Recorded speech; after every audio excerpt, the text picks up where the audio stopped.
Hello everyone, welcome back to another episode of 2-minute tutorial. In today's video, I'm gonna show you how to enter a prompt in MidJourney. So keep watching the video till the end and don't forget to subscribe to our channel by hitting that subscribe button. Press the notification bell so that you'll never miss another upcoming upload from us. First, open up your Discord application. Once you're inside, make sure that you've tapped on the MidJourney server and then select a bot from the menu.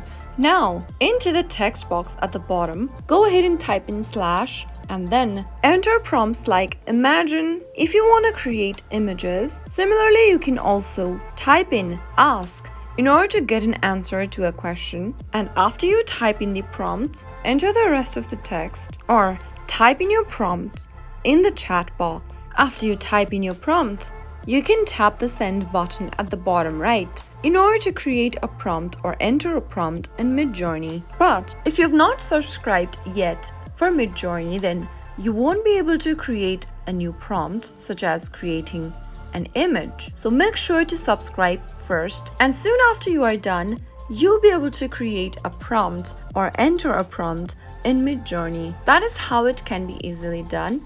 If the video was helpful to you, go ahead and give us a thumbs up. I'll soon be back with more videos like this. Thanks for watching.